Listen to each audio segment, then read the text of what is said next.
할렐루야. 하나님의 크신 은혜가 오늘 우리 가운데 충만하시기를 주의 이름으로 축원합니다. 오늘은 어버이 주일. 우리 옆에 분들에게, 여기에 계신 분들이 다 어버이들입니다. 어버이들에게 수고 많으셨습니다. 고생 많으셨습니다. 사랑합니다 하고 인사하시겠습니다.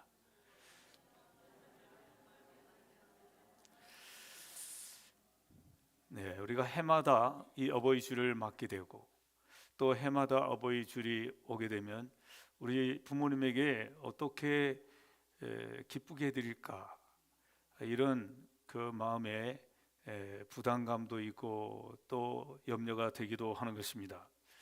어떤 한 동네에 어버이날 현수막이 걸려 있었습니다. 그 현수막에 이렇게 써져 있었습니다. 꽃으로 퉁칠 생각 마라. 우리 엄마, 이렇게 써놨어요. 해마다 꽃으로 퉁쳤던 가부죠. 오늘도 우리 교회가 여러분들에게 꽃을 선물하려고 카네이션 화분을 준비를 했는데, 우리는 거기다가 파운드 케이크를 하나를 더 드리기 때문에 퉁치는 거는 좀 다르죠. 오늘 이 어버이 주일에 우리 모든 이 어버이들, 연로하신 우리 어버이들, 여러분들에게 하나님이 주시는 은총과 강건함이 있기를 주의 이름으로 축원합니다.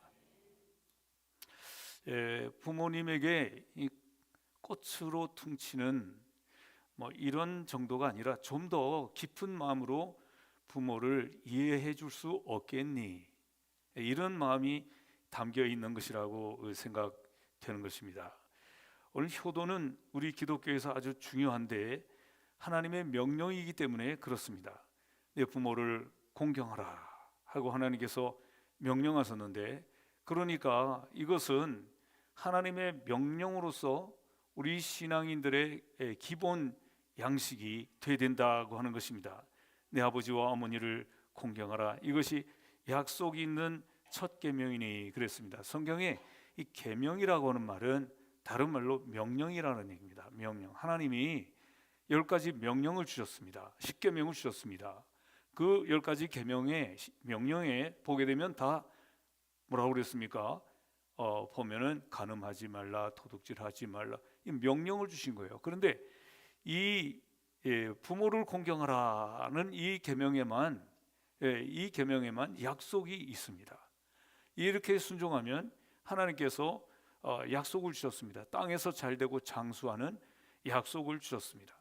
그렇기 때문에 이 약속은, 이 계명은 우리가 해도 되고 안 해도 되는 것이 아니라, 이것은 꼭 절대적으로 하나님께서 우리에게 명령하신 것이기 때문에 아주 중요한 하나님의 명령임을 우리 마음속에 새기면서, 그러면서 우리가 부모를 공경하는 우리 성도들이 다 될 수 있기를 주의 이름으로 축원합니다. 이 성경에 보게 되면 경외라고 하는 말은 하나님께만 해당되는 말입니다. 경외, 하나님을 두려운 마음으로 섬기라는 뜻이죠. 그런데 레위기 19장 3절에 보게 되면 이런 말씀이 있습니다. 너희 각 사람은 부모를 경외하라. 그러니까 하나님에게만 해당되는 말인데, 부모에게 주시는, 부모를 공경하는데 이 말을 사용하십니다. 그러니까 부모를 공경하는 이것은 어떤 것입니까? 하나님을 대하는 것과 같은 태도로 하라는 것이죠. 이런 사실을 우리가 기억하면서 우리 성도님들은 하나님을 경외하는 것처럼 우리 부모를 경외하라고, 하나님에게만 쓰는 단어지만 부모를 공경하는데도 경외하라는 말을 쓰실 정도로 하나님께서 부모 공경을 참 중요하게 생각하시고 우리에게 명령 주셨음을 꼭 기억하는 우리 성도들이 되시기를 주의 이름으로 축원합니다. 우리 예수님은 이 부모 공경에 대해서 정말 강조하셨습니다. 예수님 당시에 그 종교 지도자들이 있었어요. 그때 장로의 유전이라고 해서 구전으로 내려오는 율법이 있었어요. 그 중에 고르반이라는 것이 있었습니다. 고르반. 성경에 마가복음 7장에도 이 고르반에 대한 말씀이 잘 나와 있는데, 본래 고르반이라고는 말은 예물, 제물 이런 뜻입니다. 예물, 이 무슨 예물인가? 하나님께 드리는 선물, 예물이라는 거예요. 하나님께 드리는. 그러니까 이 고르반이라고 하는 말은 본래는 하나님보다 다른 것들을 높이지 않고 오직 하나님만 높이려고 하는 이런 깊은 신앙에서 만들어진 말이 고르반입니다. 그러니까 하나님보다 어떤 것도 높여서는 안 된다. 하나님만, 오직 하나님만 높여야 된다. 그래서 고르반이라고 하는 이 말이 나오게 되고, 또 그런 의미로 오직 하나님만 높이자 그랬는데, 이것이 나중에 조금씩 와전이 되고 본래의 뜻이 무너지면서 나중에는 어떻게 사람들이 생각했는가 하면, 부모 공경을 회피하기 위한 하나의 구실로 삼았습니다. 내가 하나님을 잘 섬기면 부모를 안 섬겨도 된다라고 하는 구실로 만들어지게 된 것입니다. 본래의 의미는 그것이 아닌데, 그래서 마가복음 7장에 보게 되면 이런 말씀이 있어요. 그러니까 하나님께 고르반이다, 하나님께 드렸다, 하나님께 선물을 드렸다 라고만 하면 부모에게 드리지 않아도 된다라고 말하는 이런 잘못된, 그 본래의 뜻이 변형된 이런 가르침을 가르치는 지도자들을 향해서 우리 예수님께서 책망을 가했습니다. 이 고르반이라고 하는 제도는 본래 하나님만 섬기는, 하나님께만 높여드리는 이런 좋은 말인데 이렇게 변질이 됐다는 것입니다. 그래서 우리 예수님께서는 어떤 이유로도 부모를 공경하는 것을, 어떤 이유로도, 종교적인 이유로도 하나님만 높인다라고 하는 고르반이라고 하는 핑계대어서는 안 된다라고 우리 예수님께서 말씀하신 말씀이 마가복음 7장에 잘 기록되어 있습니다.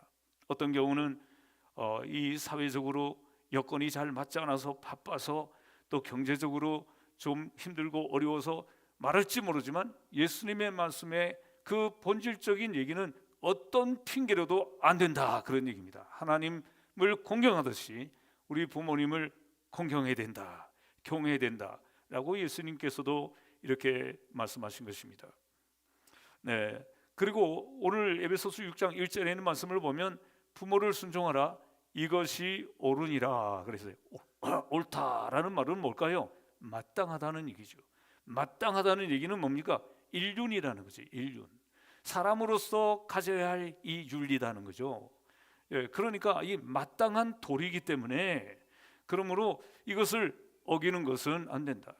십계명에 보면 10가지 이 명령들이 쭉 나와 있는데 살인하지 말라, 간음하지 말라, 도둑질하지 말라, 이 인간에 대한 계명이 있지 않습니까? 하나님에 대한 계명이 있고 또 인간에 대한 계명이 있는데, 이런 계명들을 범하는 것보다 더 악한 것이라는 거예요. 부모를 공경하지 않고 부모에게 거역하는 것은, 이런 살인하지 말라, 다둑질하지 말라, 또 간음하지 말라 하는 것보다도 더 악한 죄다 하는 것입니다. 왜 그럴까요? 이것은 첫 번째 있는 계명이기 때문에 그렇습니다.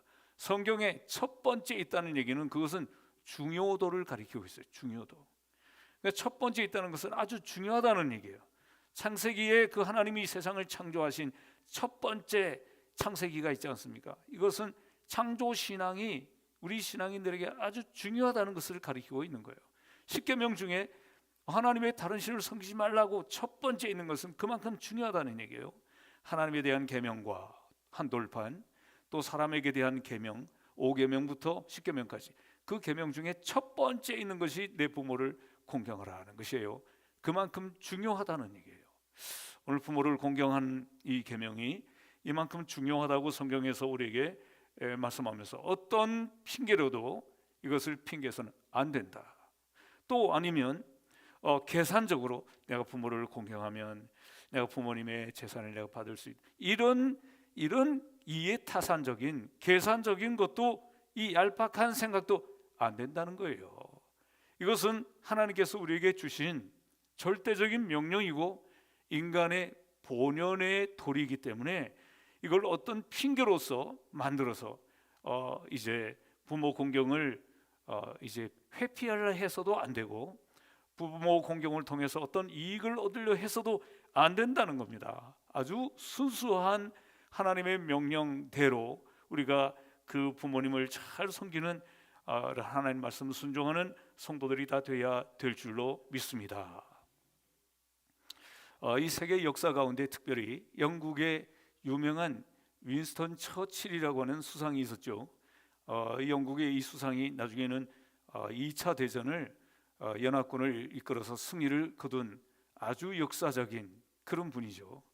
이분에 대해서 이제 전기를 만드는데 전기를 이분이 얼마나 어떤 사람에게 영향을 받았는지를 쭉 어릴 때부터 전기를 만들고 있는데 작가가 이 전기를 만들고 있는 거예요. 그래서 이 윈스턴 처칠에게 검토를 받는 거예요. 한번 확인해 주십시오 하고 이렇게 처칠이 쭉 보는데 이보게 잠깐 하는 순간이 있었습니다. 잠깐. 왜 그러십니까?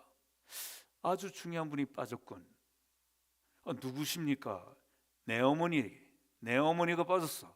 이렇게 윈스턴 처칠이 말했다고 하는 것입니다.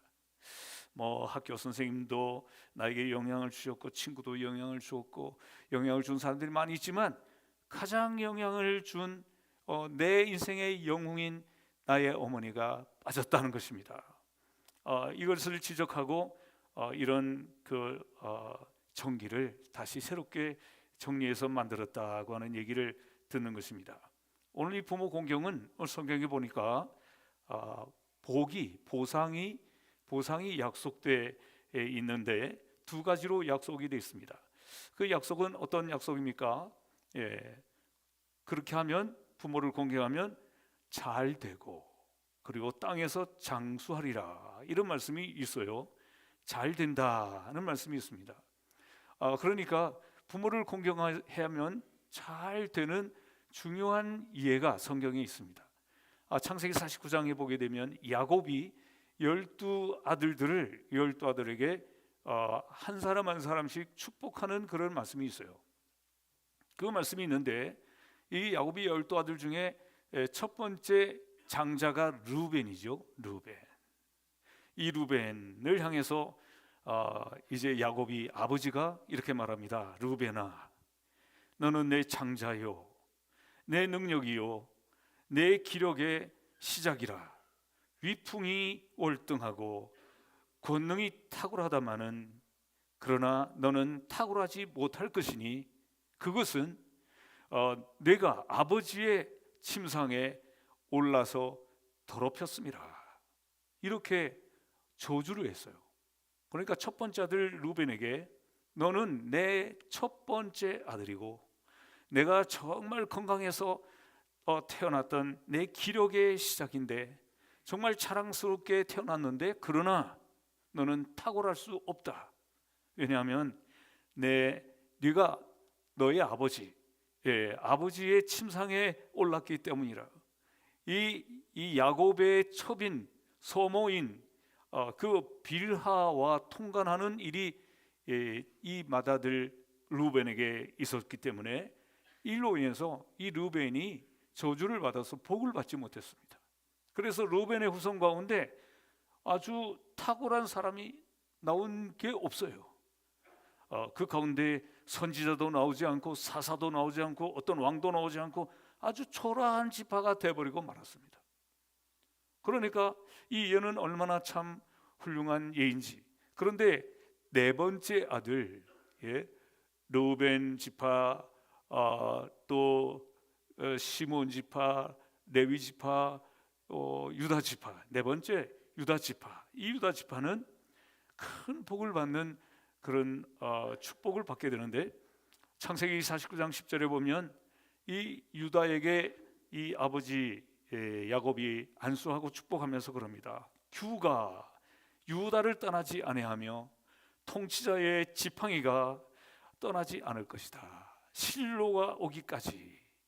그렇게 말씀했습니다. 이 규라는 게 뭡니까? 왕이 짤막한 지휘봉을 가지고 이제 쇠박대기 같은 그런 지휘봉을 가지고 이 왕만이 가지고 있을 수 있는 이 지휘봉을 가지고 있지요. 이 규가 왕의 지휘봉이 유다를 떠나지 않는다. 그러니까 유다에서부터 이런 왕이 계속 나온다는 얘기예요. 통치자의 지팡이가 떠나지 않는다. 실로가 오기까지. 실로는 바로 메시아를 가리키는데 메시아가 오기까지. 그 메시아도 유다 지파에서 나오죠. 예수 그리스도께서 유다 지파인 것입니다. 어떻게 이런 복을 이제 받게 되었을까? 우리가 창세기 44장에 보게 되면 요셉이 총리가 되고 이제 요셉의 형들이 양식을 사기 위해서 애굽에 가지 않습니까? 애굽에 가는데 요셉은 자기가 총리인데 자기가 동생인데 감추고 형들을 이제 깜짝 속이죠. 그리고 형들을 테스트하지 않습니까? 그 요셉이 자기 동생 베냐민의 곡식 자루에다가 몰래 자기의 잔을 숨겨놓고, 그리고는 이제 한참 돌아갈 때쯤 이제 그 요셉의 부하들을 보내서 추적을 해서 따라가서, 그래서 그 자루 안에 들어있는 잔을 발견하게 만들고 다시 돌아오지 않습니까? 붙잡혀서 돌아옵니다. 돌아오는데 이때 이 유다가 이런 요청을 합니다. 유다가 어떻게 요청을 합니까? 애원을 하죠. 이 베냐민이, 이 동생이 집에 돌아가지 않으면 아버지 야곱이 슬퍼하면서 돌아가실 건데 어찌하여 제가 그 모습을 보겠습니까? 그러니 차라리 저를 인질로 잡아주시고 저를 종으로 잡아두고 이 동생은 풀어주십시오. 이렇게 말한 사람이 유다의 넷째 아들 유다인 것입니다.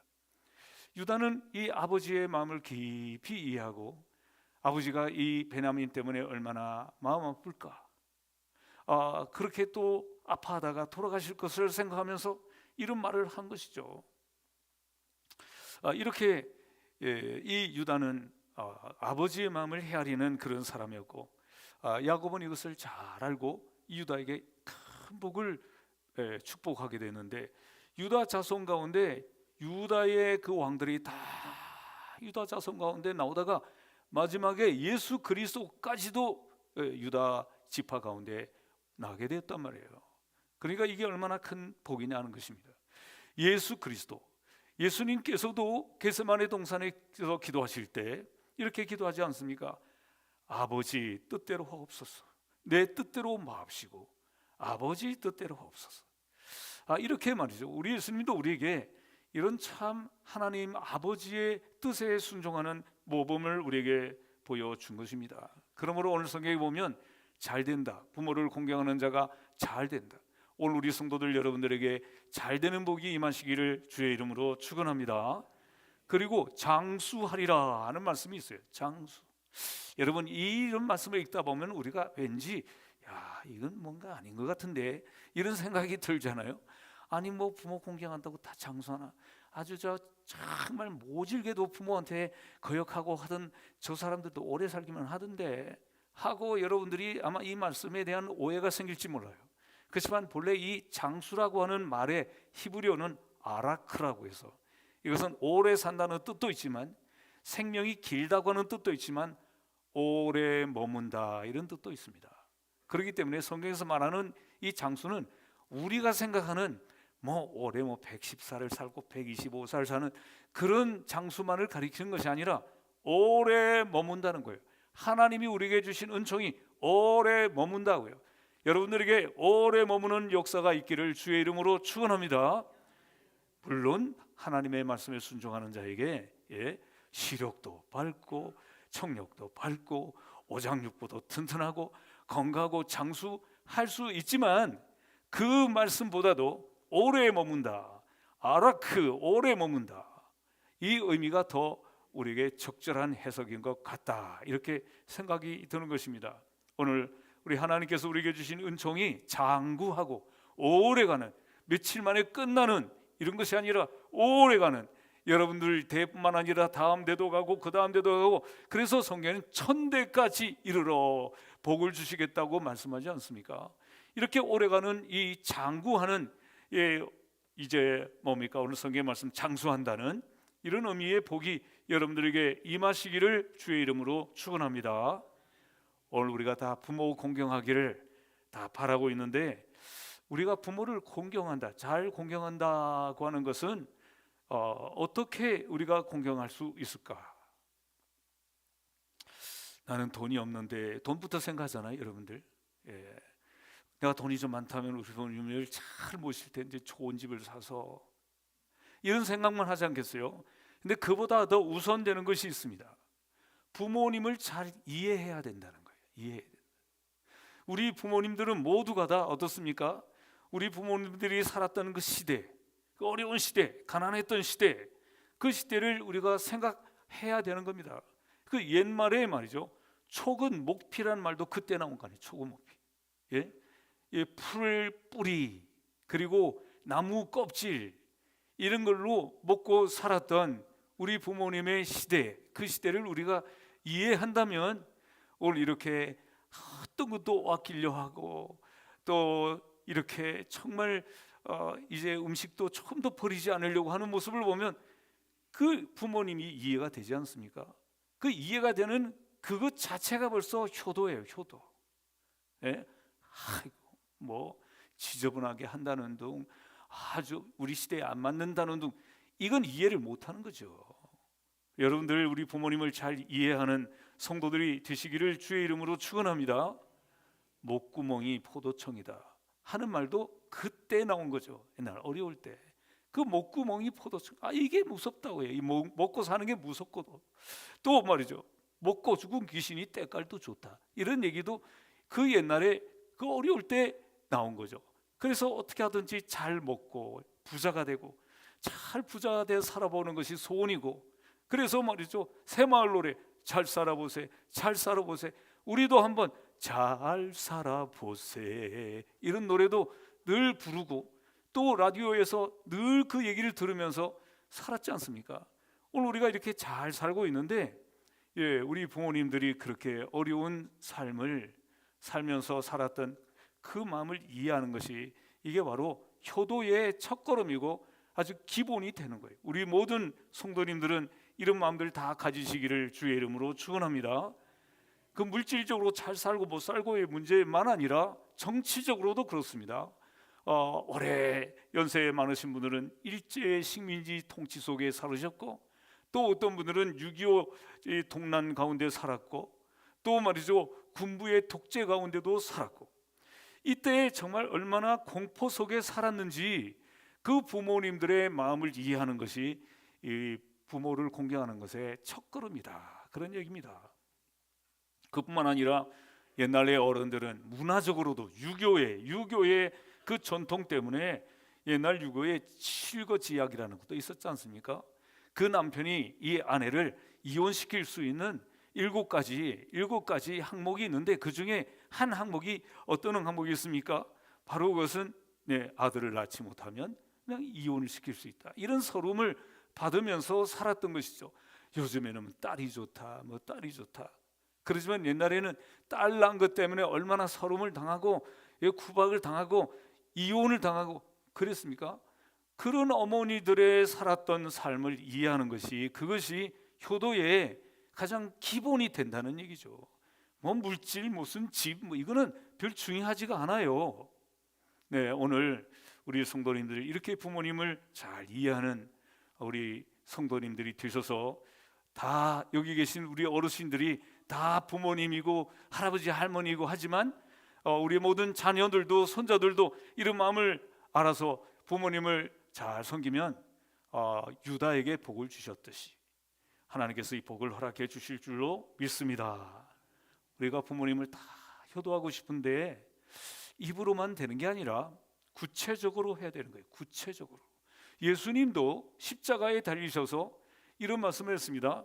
그 제자들에게, 예수님 제자들에게, 보라 내 어머니라, 내 어머니라, 이렇게 예수님 말씀하시고, 그 제자가 예수님의 어머니를 그때부터 모셨다는 말씀이 요한복음 19장 27절에 기록되어 있습니다. 오늘 우리 예수님은 그저 우리에게 말씀으로만 하신 것이 아니라 구체적으로 효도의 본을 보여주신 것입니다. 오늘 그렇기 때문에 우리 성도님들도 우리 부모님들에게 구체적으로, 맛있는 음식도 구체적으로, 우리 부모님이 필요한 것도 구체적으로 꼭 필요한 것들을 드리고 필요를 도와드리는 이런 효도가 우리의 삶 속에 있기를 주의 이름으로 축원합니다. 우리 부모님 시대도 우리가 잘 이해를 해야 되지만 우리 부모님의 그 늙음을 또 이해를 해야 돼요. 늙음을. 사람은 다 늙어가지 않습니까? 20대가 지나면 그때부터 다 늙어가는 거예요. 여기 계신 여러분들이 지금 다 늙어가는 거예요. 잘 여러분들이 반질반질하게 잘해서 오셔서 그렇지 여러분들이 다 늙어가고 있는 거예요. 이걸 이해해야 된다는 겁니다. 그래서 어른들이 늘 하는 말이 있죠. 너도 늙어봐라. 너도 늙어봐라. 늙어보니까 힘이 없어지고 늙어보니까 옛날 같지 않고 너도 그 이해해. 너도 이해해. 너도 늙어봐. 그렇게 되니까 그때는 그 말을 들을 때는 안 늙을 것 같아요. 우리는 그렇게 안 늙을 것 같아요. 그래서 이해가 잘 안 돼요. 그렇지만 분명히 이 말씀을 우리가 잘 깊이 생각해야 됩니다. 너도 늙어봐라. 우리 부모님의 늙음을 잘 이해하고 우리 부모님의 필요를 채워드리는 우리 성도들이 다 되어야 할 줄로 믿습니다. 이런 말이 있어요. 출생 때부터 20세까지는 좋은 부모가 있어야 되고 20세부터 40세까지는 실력과 건강과 멋있는 외모가 있어야 되고 40세부터 60세까지는 너그러움과 훌륭한 인격이 있어야 되고 60세 이후에는 돈이 있어야 된다. 이런 말이 있어요. 어찌 보면 참 우스운 얘기 같기도 하지만 의미 있는 말이지 않습니까? 우리 연세 많으신 분들에게 꼭 필요한 것은 그분들의 그 필요를 충당하기 위한 돈이 필요한 거예요. 돈 얘기하면 다 은혜가 다 떨어지잖아요. 그러나 이 돈은 중요한 얘기인 것입니다. 우리 부모님을 위해서 이렇게 부모님에게 필요한 돈을 제공해 줄 수 있는 이런 넉넉한 마음이 오늘 우리 성도들에게 넘치기를 주의 이름으로 축원합니다. 이 아들이 셋 있는 그 노모가 며느리를 이렇게 차례로 보았는데 그런데 누구도 어머니와 함께 살려고 하지 않았습니다. 그 어머니의 재산은 다 자식들에게 나눠줬는데 그런데 모시려고 하지 않는 것입니다. 이게 오늘의 아마 현실인지도 모르겠습니다. 그런데 어머니 생신이 되고 자녀들이 다 모이고 마침 어머니가 귀금속 상자를 열고 그 상자를 정리하는 것을 이 며느리가 우연히 보고 눈이 갑자기 커졌습니다. 이 어머니가 이렇게 금부치가 많다니. 그 다음부터는 어머니에게 전화도 많이 하고 또 더 잘 찾아뵙고 김치를 만들어서 더 자주 찾아와서 용돈까지 얹어서 드리고 이렇게 열심히 했어요. 최선을 다했어요. 근데 그 어머니가 돌아가셨습니다. 그리고는 자녀들이 이제 그 상자, 그 관심이 많은 그 상자를 열어놓고 그리고 그것을 가지고 금은방에 가지고 와서 이제 내놨는데 다 가짜였던 거예요. 속이 다 시원하죠, 여러분.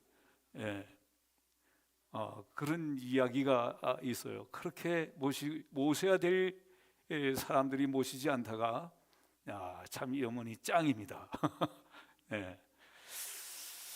자, 오늘 이렇게 우리 부모님에게 효도하는데 구체적으로 해야 되고 또 실질적으로 해야 된다고 하는 이야기인 것입니다. 또 우리가 정신적으로도 부모님의 마음을 잘 이해드리고 기쁨을 드리는 이런 효도를 해야 되는데 성경에 잠언 23장 25절에 내 부모를 즐겁게 하며 너를 낳은 어미를 기쁘게 하라. 기쁘게 하라는 것입니다. 기쁘게 하라. 우리가 어떻게 부모님을 기쁘게 할까요? 늙으신 부모님 어떻게 생각하면 무슨 말인지 잘 못 알아듣는 그런 말씀을 하시는 부모님. 그렇지만 그 말씀을 잘 들어드리는 것이 부모를 기쁘게 하는 것이라고 하는 것입니다. 오늘 우리 성도 여러분들은 우리 부모님의 늙으신 부모님의 그 말씀을 잘 들어드리는 그리고 또 그 말씀을 듣고 예, 그래요, 맞아요, 리액션도 잘 해드리고, 그리고 또 그 부모님을 그 말씀을 듣고서 맞장구도 잘 쳐드리고, 이렇게 하는 부모를 기쁘게 하는 우리 성도들이 다 되시기를 주의 이름으로 축원합니다. 무엇보다 우리 하나님 기뻐하시는 최고의 부모 공경은 영적으로 부모님을 위해서 기도해드리고, 또 그 부모님이 예수 믿고 구원받게 하는 것인 줄로 믿습니다. 부모님이 지옥에 간다면, 그런다면 제 아무리 아름다운 옷을 입혀드렸을지라도 무슨 의미가 있겠습니까? 아무리 좋은 아파트에 살지라도 무슨 의미가 있겠습니까? 오늘 이 어버이 주일에 우리 부모를 공경하는 것은 하나님의 명령이고, 이 부모를 잘 공경해서 성경에 있는 것처럼 하나님께서 약속하신 그 복이 여러분들과 여러분들의 자녀 시대와 후손들에게까지 계속 이어진다면 여러분들 얼마나 좋을까, 이런 생각이 들지 않습니까? 여러분들에게 이와 같은 하나님의 약속이 우리의 삶 속에 실현되고 우리의 후손들에게 실현되는 부모 공경하는 복된 여러분들의 인생과 가정이 되시기를 주의 이름으로 축원합니다. 기도하겠습니다. 고마우신 하나님, 은혜와 사랑을 진심으로 감사합니다. 우리에게 생명을 주시고 또 부모님을 통해서 그 생명을 이어받도록 부모님을 주신 우리 하나님을 찬양하며 감사드립니다. 그런데 우리는 그 부모님을 공경하고 사랑하고 그 부모님을 기쁘게 드려야 하는 그런 하나님의 명령을 받았음에도 불구하고 그 말씀대로 살지 못한 불효한, 참으로 부끄러운 모습을 다 지니고 있습니다. 하나님 아버지, 우리를 불쌍히 여겨 주시옵고, 오늘 우리에게 주신 말씀을 따라서 부모를 공경하면 잘되고 땅에서 잘되고 장수하게 해주시겠다는 이 약속을 우리 마음속에 기억하면서 우리 하나님의 이 절대적인 명령을 잘 지켜서 부모님에게 영적으로 구원받게 해드리고 그의 마음에 기쁨을 드리는 우리 복된 성도들이 다 되게 하여 주시옵소서. 부모 공경의 이 아름다운 전통이 우리가 살고 있는 세대만 아니라 우리의 자녀의 세대도 이어지게 하시고 손자의 세대도 이어지게 하시고 계속 자자손손 이 아름다운 이 좋은 부모 공경에 대한 전통이 이어지는 복된 가정이 되게 하여 주시옵소서. 예수 그리스도의 거룩하신 이름으로 기도하옵나이다. 아멘.